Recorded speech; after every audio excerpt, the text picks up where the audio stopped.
Carcere a Chioggia, la prima venerdì 17 giugno, siglato l'accordo tra il Comune e l'autorità portuale. Grande soddisfazione del primo cittadino.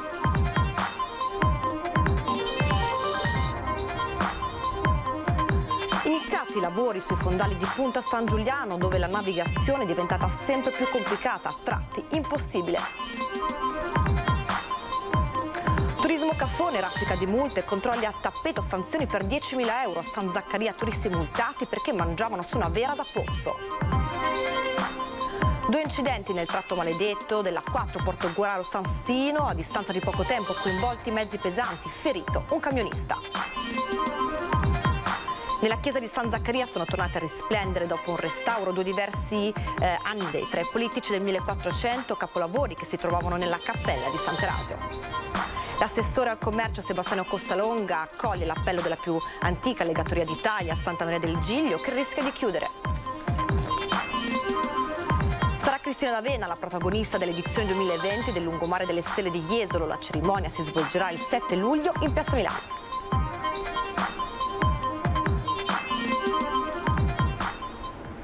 Edizione di Venezia dei nostri telegiornali, buonasera e ben ritrovati. Come avete sentito dai nostri titoli in apertura, arrivano le crociere a Chioggia, siglato l'accordo tra il Comune e l'autorità portuale.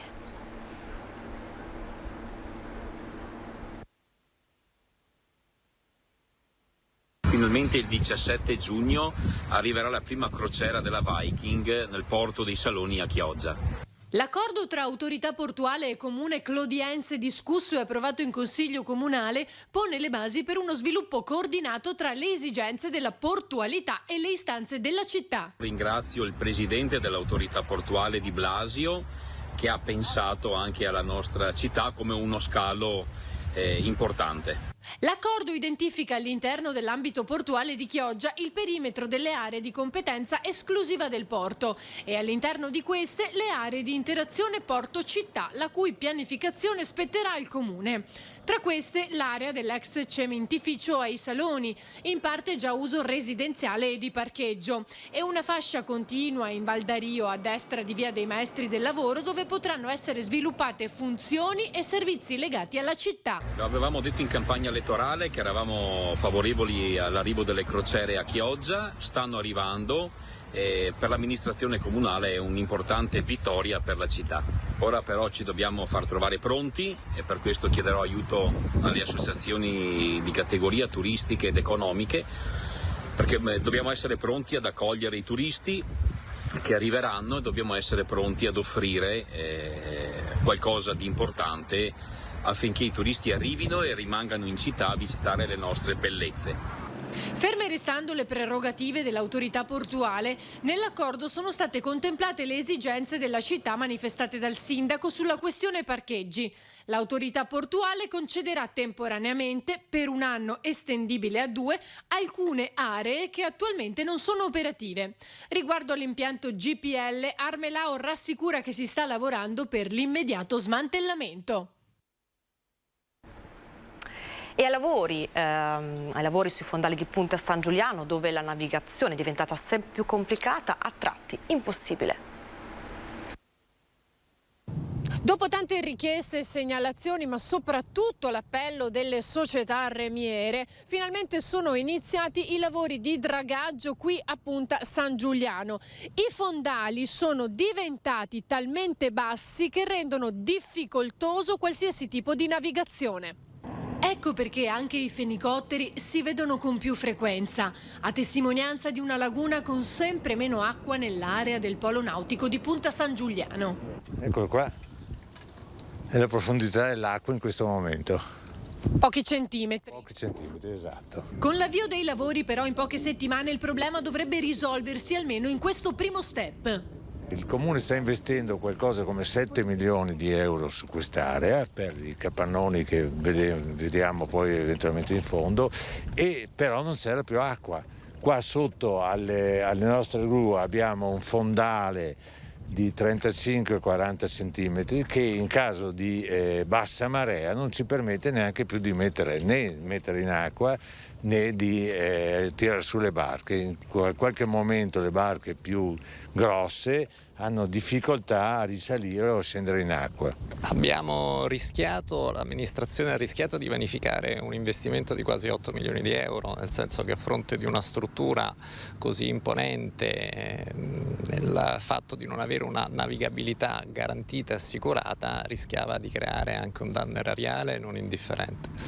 Quindi con l'inizio degli scavi siamo tutti più tranquilli, speriamo che proseguino e che finalmente si riesca a mantenere la navigabilità di queste acque e di questa zona. Con i lavori di dragaggio si scaverà fino a 2,50 m circa, su 300-400 metri di lunghezza. Una questione che va avanti da anni, con le prime manifestazioni di protesta che risalgono al 2017. Questo è il primo intervento importante su quest'area. Ce ne dovranno essere altri, ne chiediamo altri, perché altrimenti c'è una commistione tra traffico sportivo e traffico di trasporto di persone o da diporto troppo grosso.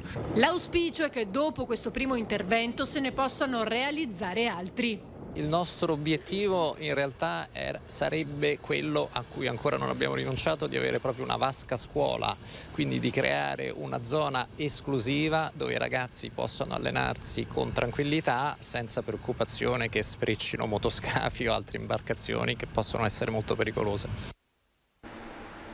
E con l'avvio della stagione estiva tornano i cosiddetti turisti cafoni.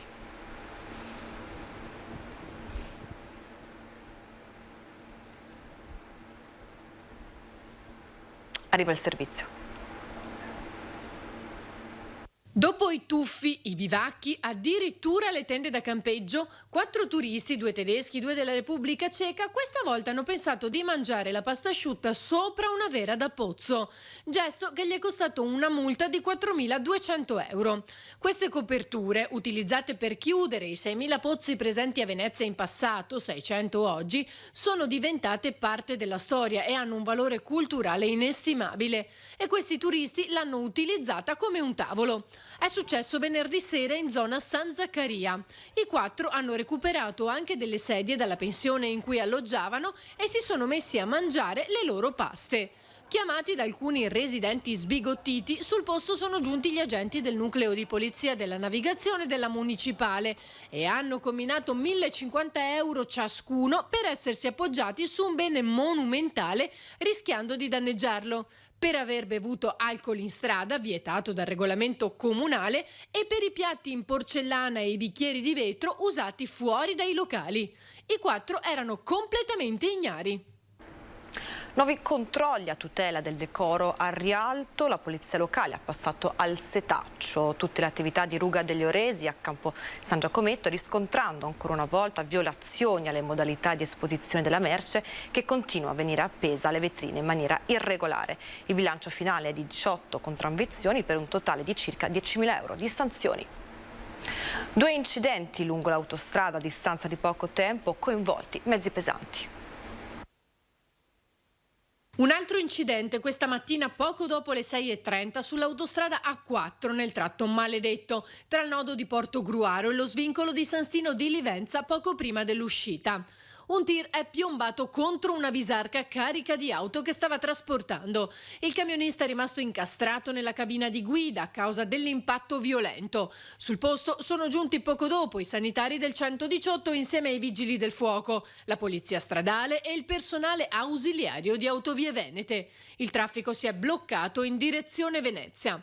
Ma questo non è stato l'unico incidente. Poco dopo, alle 7:20, sempre sullo stesso tratto, 3 tir, 2 mezzi pesanti e un'altra bisarca sono rimasti coinvolti in un maxi tamponamento.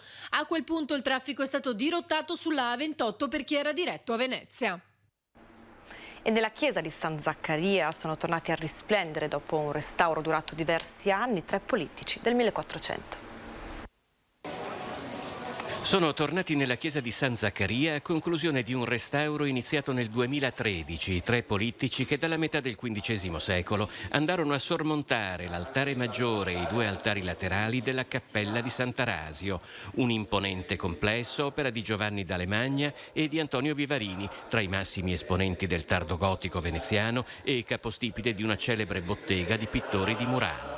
Hanno un valore inestimabile in quanto fanno parte di una progettualità intenzionale della badessa Elena Foscari che negli anni 40 del 400 ha inteso chiamare i maggiori artisti all'epoca disponibili per decorare questa che è diventata la Cappella di Sant'Arasio. Il restauro integrale di questo gioiello artistico è cominciato dal Polittico di Santa Sabina, per poi proseguire su quello del Corpo di Cristo e concentrarsi infine sul Polittico della Vergine, sull'altare centrale. Abbiamo scoperto che una parte delle tavole avevano delle ridipinture, alcune di esse erano ridipinture antiche e storicizzate di inizio Ottocento molto belle ed erano collocate laddove di fatto si era persa materia originaria e quindi le abbiamo lasciate. Interventi più recenti che invece erano realizzati più grossolanamente abbiamo deciso di rimuoverli e abbiamo ovviamente laddove sotto abbiamo ritrovato poi invece parte della materia originaria. Vicinissima alla Basilica di San Marco e custode del più importante patrimonio di reliquie di Venezia, la chiesa di San Zaccaria era di fatto considerata una sorta di seconda cappella dogale, metà di visite e processioni che coinvolgevano gli stessi dogi. Abbiamo veramente, come in questo caso, l'immagine restituita di una chiesa che era la chiesa precedente alla chiesa di San Zaccaria che oggi conosciamo, ma che di fatto era già di suo ricchissima dal punto di vista sia del valore artistico che del valore iconografico e devozionale. Non possiamo perdere questo genere di patrimoni, queste le parole dell'assessore al commercio Sebastiano Costalonga che raccoglie l'appello della più antica legatoria d'Italia a rischio chiusura. Siamo nella storia della legatoria di Venezia dove molto probabilmente tante cose sono partite proprio da questa città fantastica. L'appello di Lavinia Rizzi ai nostri microfoni perché non si perda un patrimonio che ha 160 anni di storia è stato raccolto dall'assessore al commercio di Venezia Sebastiano Costalonga. L'ultima proprietaria della più antica legatoria d'Italia e probabilmente d'Europa, fondata nel 1861 nel sestiere di San Marco, superati i 70 anni, teme di dover lasciare un'attività che rischia di fermarsi qui. Io ho stampe del Settecento, dell'Ottocento che derivano appunto dai vecchissimi stampatori di Venezia, che si sa è una tradizione prima ancora della Piazzesi, e gli ho chiesto di valorizzarla, di fare un appello e lui è disponibilissimo, io sono molto contenta. Io adesso spero, è il mio ultimo sogno, ma spero che si realizzi per la gioia di tutti i giovani che possono imparare questo mestiere, continuare la tradizione, valorizzare Venezia che non ha un museo della carta. Nella prima metà del Cinquecento, meno di 100 anni dopo l'invenzione della stampa a caratteri mobili in Germania, Venezia era già diventata capitale europea dell'editoria, una città in cui si stampava la metà dei libri pubblicati nell'intero continente. Autore del regolamento antipaccottiglia, approvato all'unanimità dal Consiglio Comunale il 26 aprile, Sebastiano Costalonga è impegnato in prima persona in una battaglia per restituire al commercio e all'artigianato veneziano il posto che gli spetta. La storia della signora mi ha fatto subito pensare che c'è necessità di fare un appello che si fa a imprenditori che possono veramente aiutarla in questa idea fantastica. È un'idea che può essere aiutata anche dalla Regione Veneto e mi immagino in questi giorni parlerò anche con il sindaco, perché non si deve perdere la tradizione storica di Venezia. C'è un calderone di cose che si buttano dentro, che spaziano dalla cultura alla carta, alla calligrafia, alla cartapesta, al collage, cioè tutti gli artisti che vogliono e che già si occupano di carta possono fare capo qui. Anche tutti gli artigiani di Venezia, perché il mio sogno è anche di raggruppare tutti gli artigiani di Venezia. Michele Mognato entra nella segreteria nazionale di Articolo 1 guidata dal ministro della Salute Roberto Speranza. Vice sindaco e assessore nella Giunta Costa dal 2000 al 2005, è stato consigliere comunale nell'amministrazione Cacciari e segretario provinciale del Partito Democratico nel 2010. Dopo lo scandalo del Mose nel 2014, quando venne chiamato in causa dall'allora sindaco Giorgio Orsoni, nel 2015 la procura nei suoi confronti chiese l'archiviazione poi disposta dal GIP. Nel 2017 Mognato ha lasciato il PD passando al gruppo parlamentare di Articolo 1 Liberi e Uguali, candidandosi nel territorio nel 2018 senza essere però rieletto, fino ad essere chiamato oggi a far parte con Speranza della segreteria nazionale del partito. Il gonfalone di Spinea, risalente agli anni 50, è tornato nella sala del Consiglio Comunale. Il restauro del gonfalone è consistito praticamente nel ridare dignità, idratazione, e consistenza al manufatto che mi si è presentato completamente lacerato, soprattutto nella parte inferiore. Il gonfalone di Spinea, risalente agli anni 50, è stato riconsegnato alla città e ha ripreso il suo posto in una bacheca in sala consiliare al termine di un restauro promosso un paio d'anni fa dal presidente del Consiglio Claudio Tessari. Ho trovato questo gonfalone abbandonato in un angolo, era arrotolato e sicuramente sarebbe andato perduto, e ho pensato di raccoglierlo e poi, con l'aiuto di molte associazioni coordinate dall'Associazione Amici del Presepi, siamo riusciti a restaurarlo. Noi come Associazione Amici dei Presepi Spinea siamo un po' i capofila di questa organizzazione, però ci sono state un'altra decina di associazioni del territorio che ha collaborato, insieme anche ad alcuni privati, e questo pone in essere e mette in evidenza l'interesse che c'è stato verso il restauro di questo simbolo importante che è il gonfalone della città di Spinea. Il restauro del gonfalone è stata anche occasione per produrre una pubblicazione con notizie inedite o poco conosciute di Spinea, risalendo a ritroso negli anni. Operazioni all'insegna di un recupero dei simboli storici, culturali e architettonici della città. Questo quindi si allinea con quella che è il nostro principio fondante di creare quell'identità per Spinea e quella valorizzazione dei nostri tesori nascosti. Ci auspichiamo che quindi questo patrimonio venga ricondotto alla città e quindi che stimoli tutti a una maggiore passione per la cosa civica politica. E sarà Cristina D'Avena la protagonista dell'edizione 2022 del Lungomare delle Stelle di Jesolo. Il comune ha infatti deciso di dedicare alla regina delle sigle dei cartoni animati un tratto del suo litorale. La cerimonia evento è già stata programmata per giovedì 7 luglio in piazza Milano. Dopo l'apparizione alle Zecchino d'Oro del 1968 con la canzone Il Barzel del Moscerino, la carriera di Cristina è decollata. 40 anni fa, infatti, grazie alla trasmissione Bim Bum Bam, ha conquistato il primo disco d'oro con la canzone dei Puffi, che ha venduto oltre 500.000 copie, un disco di platino con Kiss Milicia e poi la carriera d'attrice. Cristina D'Avena ha inciso 743 brani, di cui 392 sigle. Nella sua carriera ha venduto oltre 7 milioni di dischi, collezionando complessivamente 2 dischi d'oro e 7 dischi di platino. Questa era l'ultima notizia, vi lasciamo alle previsioni meteo curate da Antena 3, grazie per averci seguito, buona serata.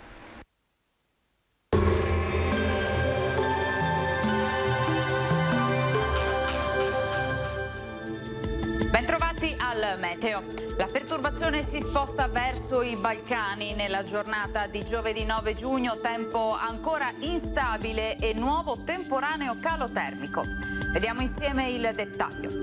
Sul Veneto spiccata variabilità con nubi anche estese, specie fino al mattino, e con fenomeni sparsi, rovesci e temporali. Con il passare delle ore piogge in graduale cessazione, ampie schiarite soprattutto verso sera.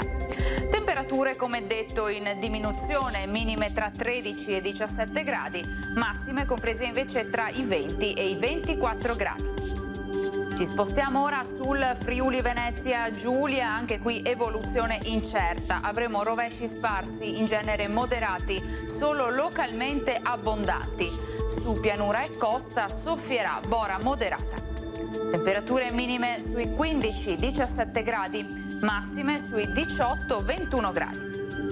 Infine diamo uno sguardo alla situazione del Trentino Alto Adige, anche qui piogge in mattinata, nel pomeriggio migliora con più sole. Temperature minime intorno ai 14-16 gradi, massime sui 25. Dal meteo di Antena 3 per ora è tutto, arrivederci al prossimo aggiornamento.